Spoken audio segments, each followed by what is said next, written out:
Okay, good afternoon. Hello, everybody. Can you hear me? Hello? Yes, we can hear you. Okay, good. And I believe that Lawrence is going to show my slides to make sure that we minimize the bandwidth from here. Yes, that looks like my slides. And you want me to start right away? Yes, please. Okay, good. Okay, thank you very much for the invitation, and thank you all for the patience today for the mess that was caused by the storm here in Indonesia, Chile. Nevertheless, I'm very happy that I can be here, and actually it might be, I just heard Mireia saying that the rules are all soft there, and I think that's probably a good introduction to my presentation, in which I want to make a case for a less rational type of AI. So I really want to go into a more relational conceptualization of AI, and as such also ensuring responsible development and use of AI in a way that it's aligned with social principles and soft rules, like you say. Next slide, please. So the AI and law, as far as they go a long way, and there has been a lot of developments even long before the whole machine learning developments of the last years. AI for law has been a thriving field in which a lot has been done in the use of AI for the practice and administration of law. A lot of efforts were done since the time, the 80s or maybe even earlier, on automating and simulating and emulating decision making in the field of law. Places where it is still going very big, and a lot of developments are in, for instance, in the contract review, in litigation prediction, but also increasingly we are seeing the introduction of the so-called lawyer bots, whatever that may mean. But at the same time, law for AI is an increasingly important field of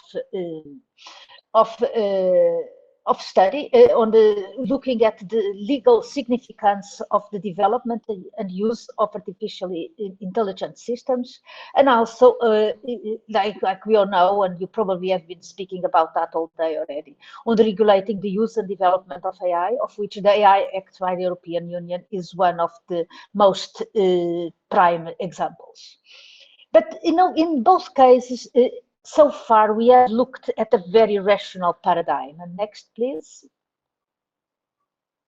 Both in AI has been so far seen as a rational system, a system in which the AI system holds consistent beliefs, so it's all consistent. It's about agents that have preferences or priorities or the outcomes of action, so there is a clear rational decision based on the preference of the agents in which kind of actions the AI system should take, and those systems optimize their actions based on those preferences and beliefs. So it's really a very mathematical, very computational way of really going for the optimization of a specific decision or a specific action, take into account a set of fixed and consistent preferences and beliefs. As far as I know, like you all know, I'm not a lawyer, but I see that the law is also often very much also a rational system. It's a system in which the rule of law is leading, in which legal disputes are resolved through the application of some fixed laws applied to facts, and it aims at some uniformity and objective rational resolution of any disputes that may have. So in most cases, we see a very rational paradigm.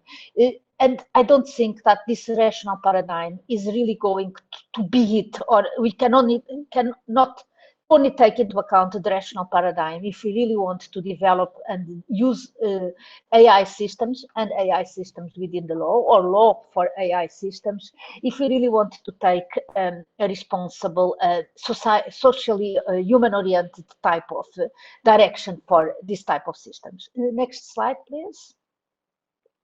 So this is just an example of how all AI systems have been conceptualized, and this comes from the most used textbook on AI, the AI modern approach to AI modern approach by Stuart Russell and Peter Norvig.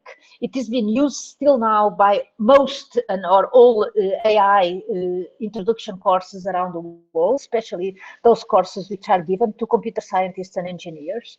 And as you see, it divides the conceptualization of AI between systems which are so-called human-like and systems that are rational. Those systems that when they are, and they also separate between systems that think, that the reason, and systems that act. And this has been leading the development of AI for a long time. And as you see, is a very, first is very, very strange. Why is human-like not rational? And why should we separate thinking and act? Is very much based on the kind of techniques and methods. Yes, can you hear me? Yes, very well. Okay, good. Let's try again. Good. So we were talking about how strange conceptualizations have been done in terms of defining what AI systems can do and what they can do and how they do it. But this has been the core and really fundamental to the development of AI systems so far. And that leads to the question, of course, and the next slide, of what is AI. Next, please. And there are, of course, many definitions of AI, including that of Google Images, which seems to be that AI is blue, but that's not exactly the point that I want to make here. Next, please. It has become the idea that from this type of conceptualizations, that it is possible to distinguish between what is AI and what is not AI, and that this distinction is always available and therefore leading to the way that AI systems are used and developed. This is increasingly not so, because the boundaries between the components of the system that can be classified as AI and those that are not classified as AI get more and more fuzzy. At the same time, the definitions or the understanding of AI. Next, please. Just go 3 times. Next, please. One more and one. Yes. Yeah, thank you. So we also have clearly this understanding that AI acts somewhere, but often this idea of the AI activity or the system, the activity of the system is often understood and described from the perspective of one user, not from the perspective of the environment, not from the perspective of the case. It might be many different users and users of different perspectives and different interpretations, but really it is often described from the perspective of the one user, whatever that may be. Of course, it also increasingly we understand and define AI as something which needs a lot of data. And I was actually very recently talking with some colleagues in another event recently, and they were claiming, actually wondering that whether what I'm doing is AI, because I don't seem to use so much data as most of the machine learning systems. So there is really this idea that either you have a lot of data or you are not doing AI. And one which increasingly comes across from the understanding, especially in the images of users, but also the images of policymakers and governments, is that we can somehow fix the problems that have been identified in the technology, can be fixed by technology. And that is one thing which I would like to dispute and also to discuss today. There is not a technology fixed for all the issues that are coming from the use and development of AI, especially because, next slide. Again, can you just go a couple of times? One more? Yes. AI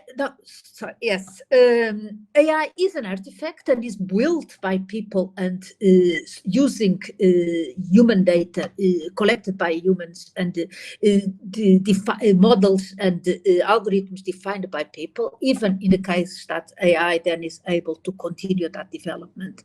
It is not fully artificial in the sense that the systems that we are using today cannot exist without and independently of the labor and the activities of many people, also cannot exist with use of natural resources that are increasingly being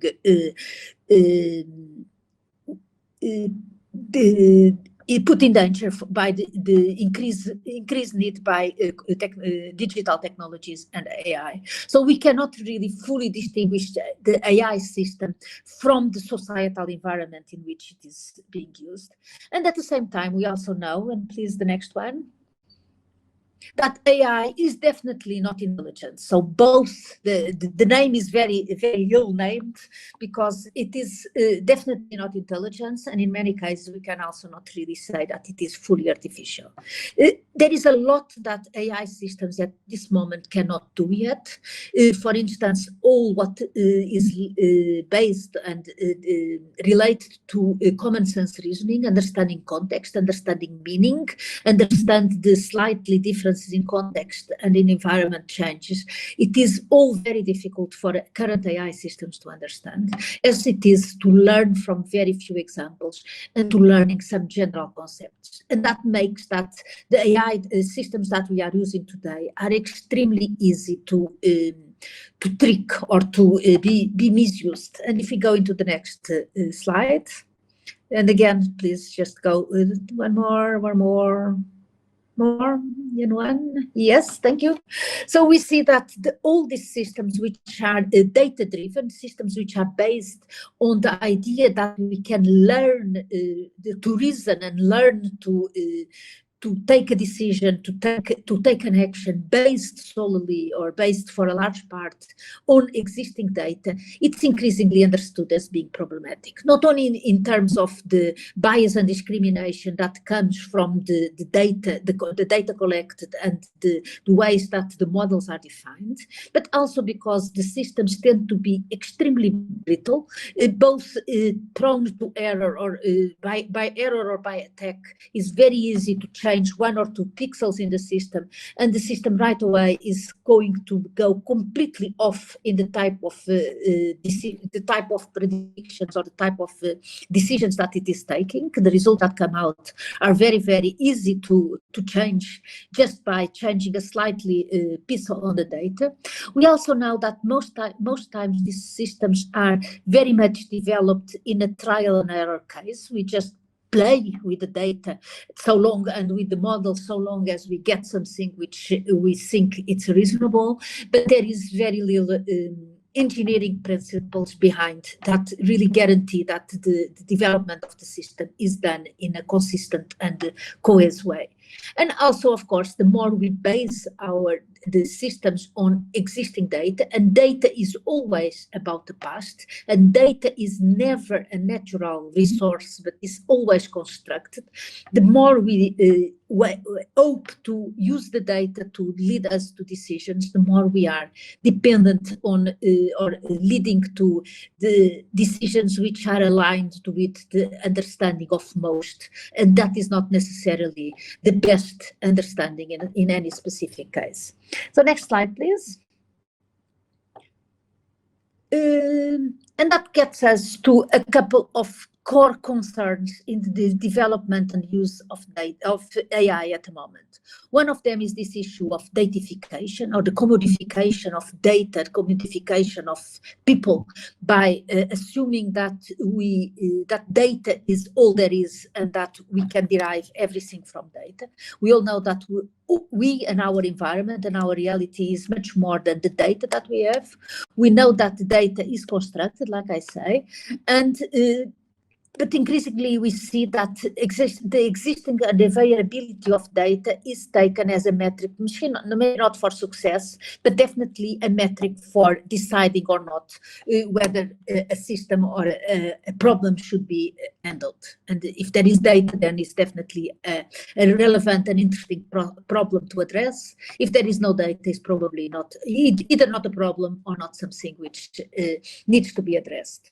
But of course, data and availability of data, and also the systems and algorithms and models that we are using are very much defining the power structure around the use and development of AI. So who is developing AI? Why are those that are using and developing AI doing so? Who is deciding on when or not to use AI? All this are power questions which are not necessarily not solvable by AI, but which influence greatly the way AI systems are being used. And another one which is increasingly being we are increasingly aware of is that of the cost of AI, both the societal and environmental impact of AI, the cost of training and using and defining these very, very large data models that we are using doesn't come without a cost, and we do need to address this type of costs.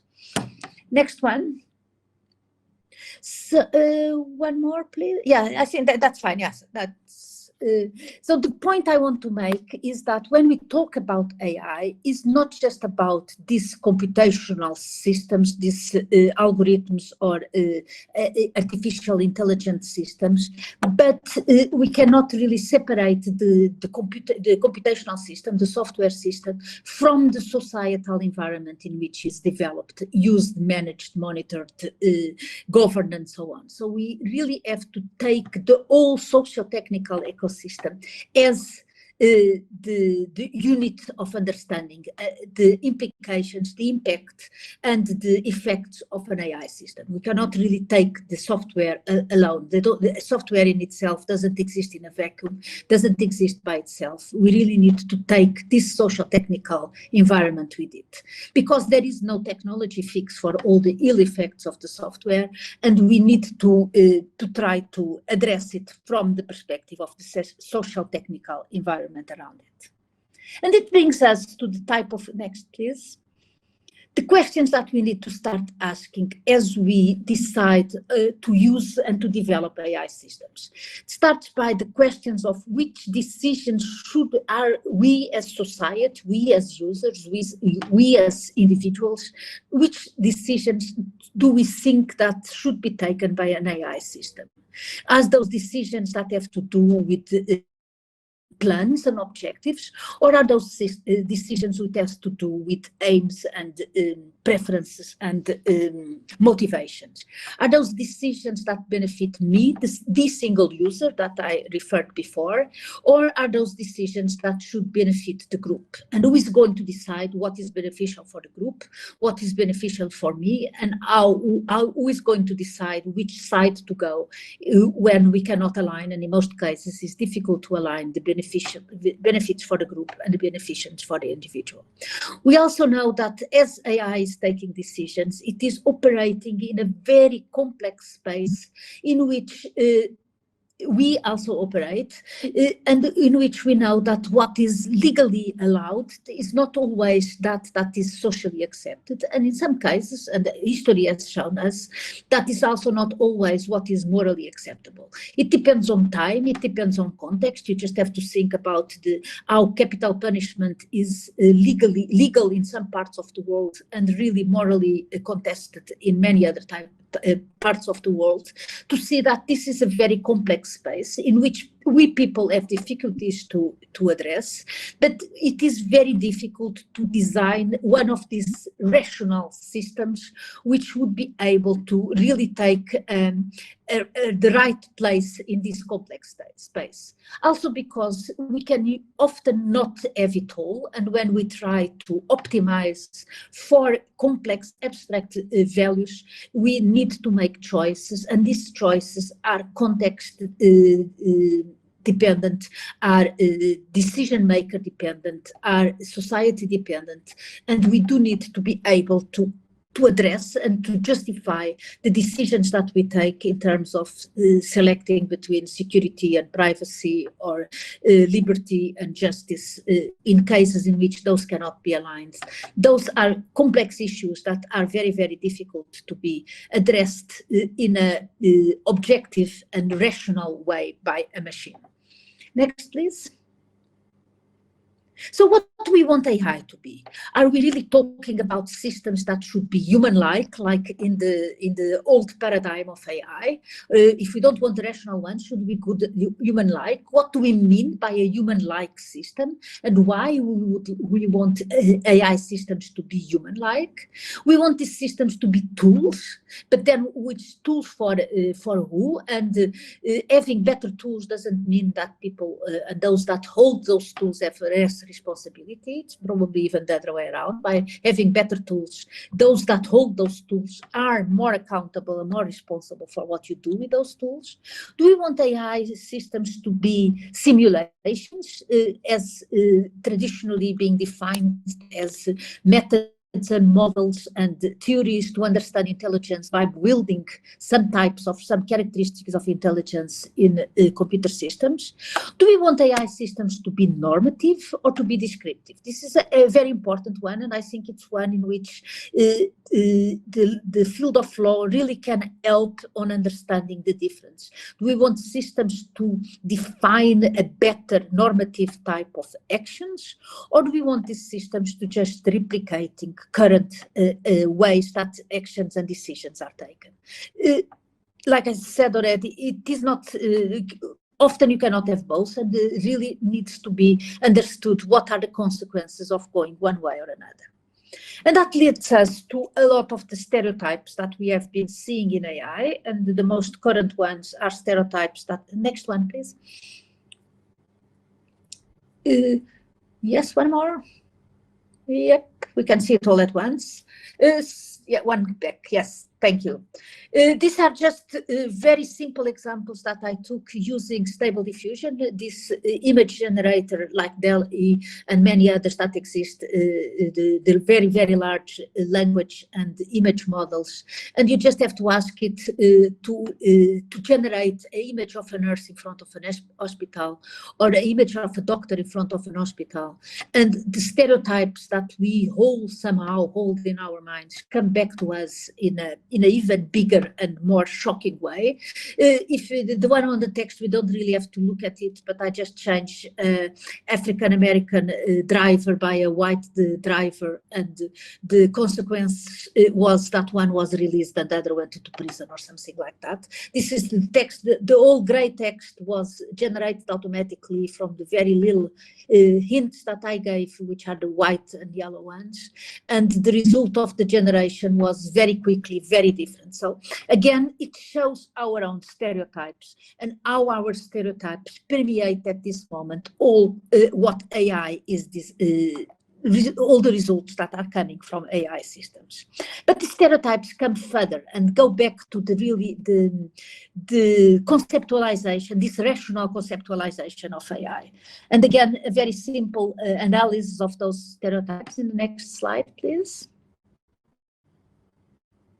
Next one. Hello? Next, yes. The next one. Yeah.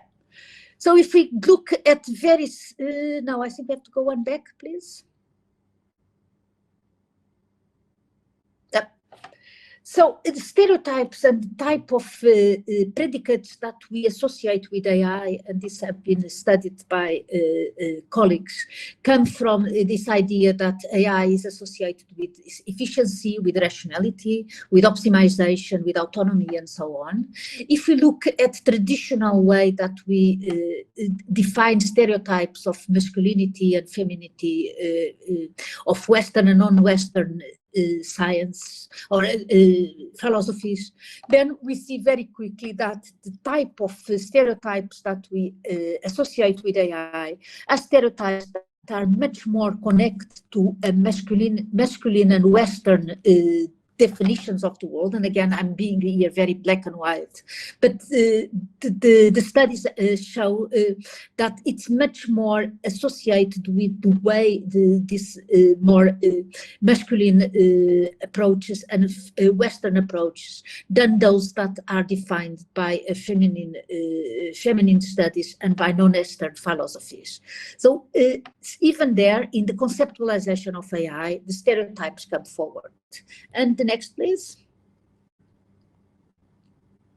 So if we really want to move towards a more social AI, we really need to start thinking about what else do we need to really come up with a conceptualization of AI that it's more social, more relational than the conceptualizations that we have at the moment. And the conceptualizations that we have define the way that AI is being designed and developed. So therefore, if we really want to design a different type of AI, we really need to start by the conceptualizations that we have for the understanding and the definition of these algorithms, these models, and so on. So we need these models to be able to hold and deal with inconsistent beliefs. Society is complex, and we all hold in our minds many different inconsistent beliefs, which are needed for coherence with different contexts in which we navigate. We also need the ability for these systems to understand that there are several roles in an interaction, and that by taking different roles, we might be pursuing seemingly incompatible goals at the same time, but some of the goals are associated with some of the roles or the positions that we take. We also want to look at preference not just as the cause for action, but also the result of the action, and see the whole conceptualization as a much more cyclic and feedback loop from the results back to the decisions and so on. We need to look not only about optimization, but also other types of motives for action. And moreover, we need to understand that sometimes there is no need to further maximize utility beyond some reasonable, achievable threshold. The idea that good is enough, that we don't really need to pursue accuracy per se ad infinitum, but really decide when sufficient accuracy has been achieved and what are the consequences of pushing the definition of, or the need for accuracy further. To deal with this type of requirements, we do need to go further than the type of backgrounds that we have used so far, and we really need to look not only at the rational grounds that exist so far for the conceptualization, but we need to move into a more rational, relational type of grounding for AI. Please, the next slide. And these are relational grounds come both from feminist theories, the idea that we need to look and to be able to describe and to model acceptance and trust about why and when and how should AI be used. This is what many have been called the question zero. We also need to be able to model and to reason and to describe the power structures that are there, that are reinforced by these models, but we also want to be able to visualize the power structures as a way to understand the decisions and the reasoning of an AI system. And we also want to be able to increase representativity of the systems in terms of issues of inclusion and diversity. We also need to move, next slide, to include in these relational grounds, we need to look at non-Western philosophies, and here is just example based on the African Ubuntu philosophies, in which looks much more at the interconnectedness of systems and of people and of societies, rather than on the autonomy and the individuality of peoples and society. We need to look at issues of cooperation and collaboration, and not just at the optimization and rationality of a decision. And we also need to look at issues of common ground and how can we really achieve and model common ground in the systems. So a lot of this has been the basis for what, next slide please, what has been done and has been leading the thoughts and the development of responsible AI. And let me look at the time, just a couple of slides. So responsible AI starts from the idea in the next slide that we can do a lot with AI systems, but the question should start by should we, when and how and where should AI be applied? When should we replace existing structures or extend or augment existing structures, existing environments, existing systems with AI, which is then what, like I already said, by many has been called the question zero, is about who should decide that AI is used, what values should be considered, whose values are that, how do we deal with the dilemmas, and how can we prioritize values in order to deal with the potential dilemmas. All that comes from this realization that more and more we need to look at the design of the system and not only the whole design process and not only at the results that the system are given. Design matters, and it matters in any complex system. The next slide, please. Why do we trust social systems, and how have we developed trust in social systems? We can learn a lot from existing complex systems in society, and understand that if we don't really address the questions, the whole design process from the very conceptualization of the system, then we are doomed to need to deal with the consequences of the systems, because we didn't really took the whole process into account. Just go a couple of clicks more. Not always systems give us the trust that we expect, but still we are able to deal with and to move forward, even when the trust is not, or the results of the system are not always those that all of us might trust. And all of that needs to be understood from a much more explicit conceptualization or explicit understanding of what are the possible choices when we start designing a system. How are we formulating those choices, those possibilities, those options? Who is involved in both the formulation, but then on the decision on which of the choices, which of the types of systems, how the system should be developed? How legitimate are those that are involved in those decisions, the decisions about how the system is going to, and how and why and whether the system is going to be developed, and then how are we aggregating all the different opinions, all the different voices, all the different understandings of what are the potential consequences of the system. So responsible AI is about, the next slide, please. Understanding, or this is the definitions that come from the European Trustworthy AI Guidelines. This understanding that AI systems, responsible AI development and use of AI should be aligned with laws, with ethics, should be reliable, so the system should do what we expect it to do and not crash or break somehow, should be beneficial. And again, here is a big discussion: what would beneficial, how, and beneficial for who, and who decides these benefits. And from a more computational or a more mathematical perspective, we should be able to verify that indeed the system is all of the above.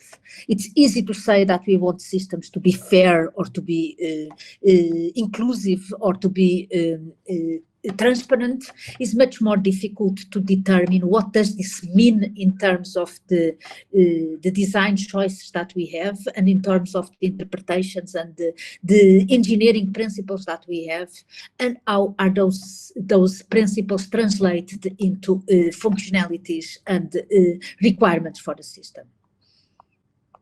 And I already lost quite some time because of the break, so I think let me just see.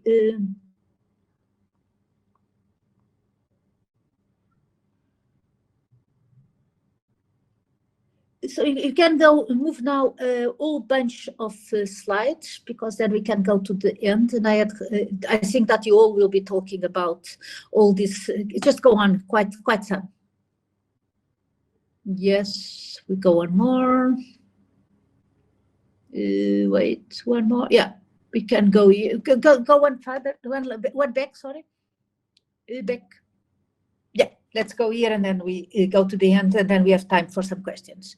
So the one thing which I would like also to make clear is that often we have this discussion, and you see that again and again, especially with those that the engineers and the computer scientists involved in the design and development of AI systems, in which we have this kind of conflict between being responsible and being innovative. And often they see that if we want to be innovative and to really move technology forward, we cannot really all the time take into account all the demands and the requests from the responsibility, the regulations, and the ethics that are imposed in these systems. I would like to contest that. If anything, we can see ethics and regulation as stepping stones for innovation. Innovation is not just using the technology as it is, like many tend to think that we have reached the end of development in AI. We have now deep learning, we have the large language generative models, and that is it. There will be no other types of paradigms, no other types of models in AI. But of course, innovation is really moving technology, moving science, moving modeling forward. And if anything, we can see regulation, we can see ethical principles, and we can see responsibility as pointers in a specific direction. So if you cannot really have systems that are accurate and fair at the same time with the existing technology that we have, that doesn't mean that we have then to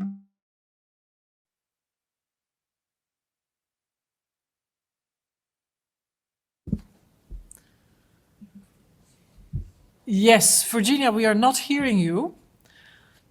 May I propose, because we're also nearing the closing moment of the timing, that we begin to take some questions, and perhaps you are able to reach the chat. Maybe the connectivity there is less destructive, or the relative absence of connectivity is less destructive than when playing the video. So I'm going to move forward and invite questions. So who has a question? Katie Atkinson has a question. Anybody else? Also in the chat, please raise questions. Thanks. Are we on? Yep. I'll speak as though Virginia can hear me. Thank you, Virginia, for a talk distilling a lot of very important points there around responsible AI. I wanted to ask about a specific point about knowing when good is good enough and not necessarily chasing full utility maximization. And that made me think of a question specific to law in terms of whether we should be expecting more of our AI systems than we do our humans in terms of performance in the legal tasks that they do. So that seems to me like a situation where good enough might not be a high enough standard. In safety critical domains like law, we need things where we've got AI being applied to absolutely have confidence that they're executing the law correctly. So I wondered what she thought about that in relation to the point about just being good enough, and whether actually responsibility requires a higher level of performance from AI systems. Okay, so what I'm going to do is I'm going to type your question in the chat. Oh, but we'll abbreviate it. Compression, you know, machine learning is all about compression. So I'm going to ask her whether, I'm first going to tell her, because I don't know if she can hear us. So I'm reading to you what I'm saying, because I think you're not watching the streaming, most of you. Dear Virginia, we cannot hear or see you. So we have now invited questions, and I am putting them here in the chat. And first, Katie Atkinson, one of our general co-chairs of the conference. I'm going to very briefly say, and correct me if wrong, so do you think that in the case of law, we could only deploy these systems, and what these systems are is the next question, if... Oh, yes, you're back. Hello. Okay, so I think that I have to stop my presentation now.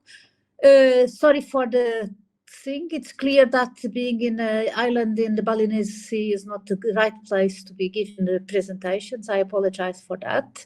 But maybe we can move straight into the questions. If there are... Yes, so Virginia, what we did is we already started that because we could not hear you. And I'm now going to... Of course, yes.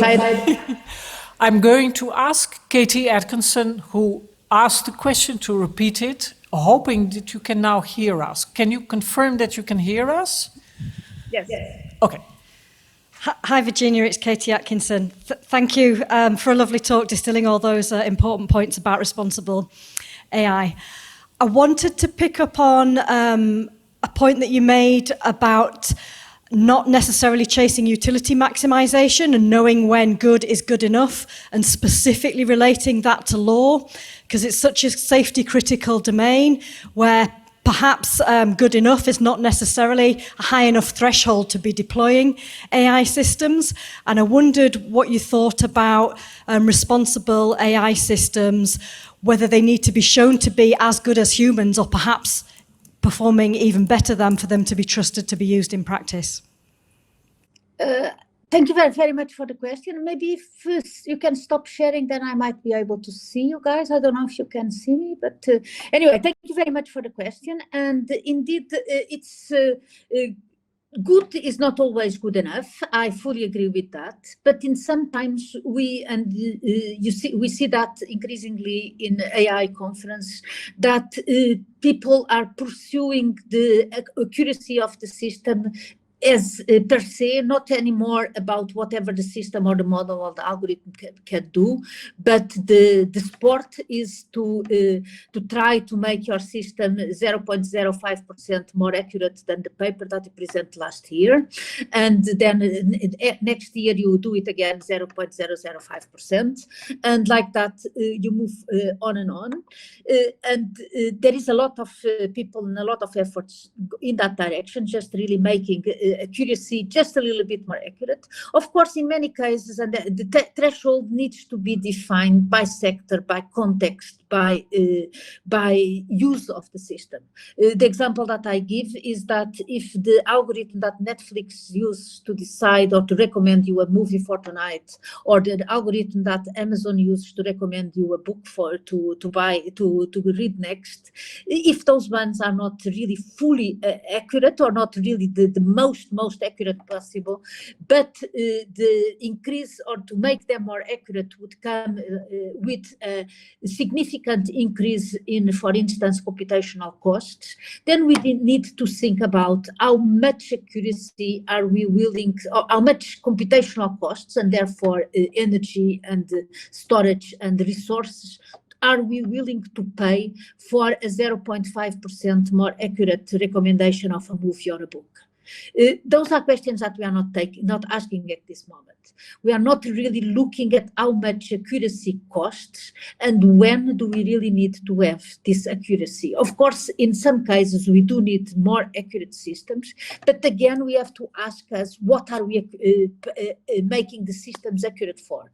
There is this example in the Netherlands of the systems that have been used to combat fraud in child benefits, which were made to optimize for identifying fraud.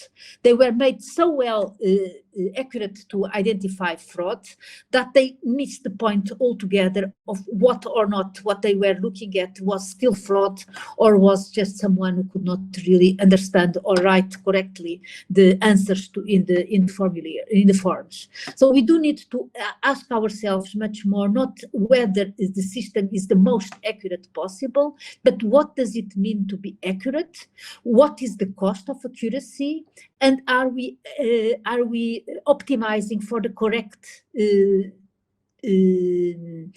property or the correct requirements of accuracy? Very much. I think Masha was nodding her head. She would have very interesting things to say, but she will speak tomorrow. I want to raise one of the questions of the chat, and then after that, Michael Viel has a question, and then we have to stop and move to the next presentation. So I have a question here from José Antonio Magalhães, and he's asking the following. Listening to your talk, Professor Dignum, I was wondering about whether it is compatible to say both that AI emerges from a whole socio-technical system, therefore involving both human and non-human conscious and unconscious elements, and that AI is fully the result of our human decisions. Wouldn't we have to say that, though our decisions have some power, that is only relative? And I'm assuming, now I'm interpreting, that he means to say that it's the interaction between both that determines these systems, and that he raises the question, what does that mean? Very good question. Thank you for the question. And if I understand it correctly, I would interpret it in the same way that you do, Vrije. Indeed, it is about the interaction between the system, the AI system, the decision of an AI algorithm, computational implementation of an AI algorithm, together with those that are using and defining and governing it. So it's not just about whether the system gives the right answer, it's about how that answer is incorporated in the social technical environment in which it is taking place. It can be the very best answer, but if it's not interpreted and taken up correctly, it still doesn't really help. Or it can be less good answer, but might help those around it to step themselves and to move forward in their own reasoning and their own deliberations. So we do need to really take into account the relation between those that are using, defining, interpreting, governing the software, and the software, the decisions taken by, or the actions taken by the software itself. It's not without understanding this relation, without being able to model many different ways in which this relation might be considered, we cannot really understand fully what can be the consequences of the using of AI systems. So my claim is that we need to move further, and that is something which actually has been done for part in the multi-agent community. We need to look not only at the agents themselves, the systems themselves, and these agents can be people or AI systems, but we really need to look at the potential interactions and the way that we can govern and model these interactions between one and the other. So the relational part.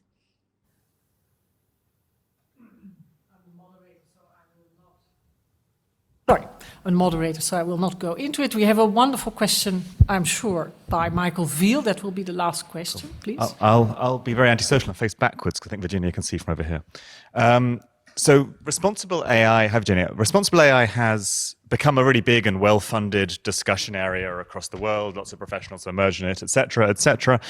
Yeah, to discuss AI in any setting at all, let alone it being responsible, assumes a load of underlying infrastructure, much of it computational. So we've got sensors, data linkage, categorization, data cleaning, operating systems, networking, and so on and so forth. Yet looking at responsible AI sort of assumes AI either already exists or sort of assumes the existence of all these things. And we see from countless amounts of literature that a lot of our value-laden problems come from these underlying structures, maybe just as much, or if not more, than they do from AI systems on top of them. So is it possible to think about these issues while actually framing something as responsible AI? Structurally, can we do that? Can we have these lower level discussions if the discussion starts at AI? And if not, can responsible AI people, what should they do to make space for these, to avoid taking up too much oxygen in the room so that we can have a discussion of the whole stack of computing? Great question, and I hope I can address it all in the little few minutes that we have still. Yes, firstly, I talk about responsible AI, but I would like to make clear that what I mean is the responsible use and development of AI. So it's not so much that I'm putting or claiming any responsibility on the software itself, but I look at AI, like I say, as this multidisciplinary, multi-stakeholder ecosystem. And I fully agree with you, and I think that that's what you say. It echoes very much with what I try to propose as a relational AI, which is we cannot talk about we cannot isolate the development or the use or the results of the system from the social processes in which those systems and those processes exist. So before even we can start talking about responsible AI, we really need to look at the whole chain of development, from the conceptualization, from the existing environment, from the existing contexts in which these conceptualizations are possible. And only then we can start talking about really the development and the use of the system. So we really need to start before the development of the system, before the use, before question zero. We really need to start looking at what is the environment, where is the context, what is the social reality in which these systems exist. And therefore, I claim that AI cannot be seen only as an engineering discipline, because as an engineer, we start from that moment. But we really need to look at AI as a discipline, starting much before the engineering step. So we really need to start by the ability to understand, to model, to shape the contexts and the realities in which AI might or not be developed. And I'm not sure if I fully addressed your whole question, but I would love to be there and we could continue discussing this in person, maybe another time. Especially during a tropical storm. I want to express my genuine and great sympathy and appreciation and thank for you to log in again, despite the fact that we know that you're on a holiday in a very different part of the world, and it must be also very cumbersome to be speaking from there. Also apologize, I forgot to introduce you in all these swapping of keynotes. I'm going to do that now. Though everybody can, of course, see the bio, and I'm sure you don't need any introduction, but nevertheless. So Virginia Dignum is Professor of Responsible Artificial Intelligence at Umeå University in Sweden, Director of WASP-HS, the Wallenberg Program on Humanities and Society for AI, Autonomous Systems and Software. That's the largest Swedish national research program on fundamental multidisciplinary research on the societal and human impact of AI. And I think she is a very loud voice on responsible AI. She has written a book about responsible AI, about precisely what she just said, not AI as a standalone device or a standalone infrastructure, but about the responsible development and use. And I'm sure we have many, many, many more questions and discussions, but I'm also sure we have to move on to the next paper. I wish you a fantastic remainder of the holiday. And again, thank you very much.